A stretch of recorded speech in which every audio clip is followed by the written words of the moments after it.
तो ऐसे सभी लोग जो कर्जे की दलदल में फंसे हुए हैं और सरकार की गलत नीतियों के कारण कर्जे की दलदल में फंसे हैं, ऐसे सभी लोगों को कर्जे की दलदल से बाहर निकलवाया जाएगा और उनको व्यापार करने के लिए, आगे बढ़ने के लिए, ग्रोथ के लिए आर्थिक सहायता भी दिलवाई जाएगी, क्योंकि सरकार की जिम्मेदारी बनती है। अगर कोई व्यक्ति सरकार की गलत नीतियों के कारण कर्जे की दलदल में फंसा, नोटबंदी के कारण, जीएसटी के कारण, लॉकडाउन के कारण, व्यापार बंद हो जाने, नौकरी छूट जाने के कारण, और यदि यह साबित हो जाता है सरकार की गलत नीतियां जिम्मेदार थी, इसलिए व्यक्ति कर्जे की दलदल में फंसा, इसलिए वो अपना कर्जा नहीं चुका पा रहा, उसका कर्जा तो उतरवाया ही जाएगा, उसे आगे बढ़ने के लिए, ग्रोथ के लिए, तरक्की के लिए आर्थिक रूप से सहायता भी दिलवाई जाएगी। व्यक्ति का ग्रोथ होना, तरक्की करना समाज के लिए, राष्ट्र के लिए, देश के लिए जरूरी है। अगर एक एक व्यापारी तरक्की कर ले, एक एक व्यक्ति तरक्की कर ले, तो देश अपने आप तरक्की कर जाएगा। व्यापारी देश की रीढ़ की हड्डी होते हैं और उनकी मदद करना सरकार की जिम्मेदारी है, खासकर से वो लोग जो सरकार की गलत नीतियों के कारण कर्जे की दलदल में फंसे। अगर मान लीजिए किसी का व्यापार ही बंद हो गया, व्यक्ति ही नहीं रहा, व्यक्ति एक्सपायर कर गया, कोरोना के कारण, मिसमैनेजमेंट के कारण,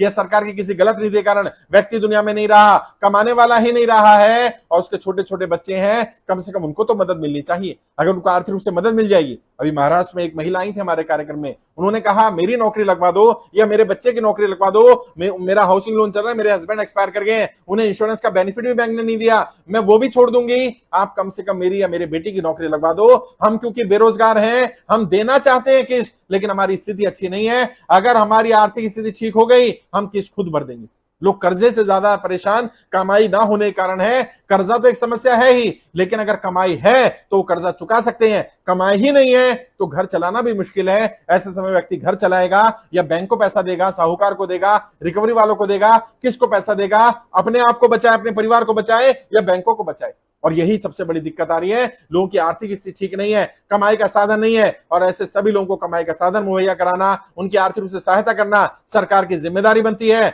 या तो वर्तमान सरकार ये काम करेगी, वरना जो नई सरकार आएगी उस सरकार की जिम्मेदारी होगी लोगों को कर्जे की दलदल से बाहर निकाला जाए, उनको आर्थिक रूप से सहायता दी जाए, कम से कम इतनी सहायता दे दी जाए कि वो अपना व्यापार चला पाए, कोई काम धंधा कर पाए, कमाई का साधन हो जाए। और अगर कमाई का साधन हो जाएगा तो व्यक्ति कर्जा अपने आप ही चुका देगा। जो हमने मांग भी की है कि 2 साल का समय दे दिया जाए और उनको आर्थिक रूप से कुछ सहायता दे दी जाए ताकि वो अपना व्यापार चला पाए। और वो लोग जो दुनिया में नहीं रहे, जिनका कमाने वाला नहीं रहा, जिनका कमाई का साधन नहीं रहा, जिनका व्यापार बंद हो गया है, सरकार की गलत नीतियों के कारण बंद हुआ है, जिनकी नौकरियां छूट गई, जो बेरोजगार हैं, इस उम्मीद से लोगों ने पैसा लिया था कि कल रोजगार लग जाएगा, नौकरी लग जाएगी, हम पैसा चुका देंगे, कर्जा उतार देंगे, लेकिन रोजगार सरकार दे नहीं पाई और ये सरकार की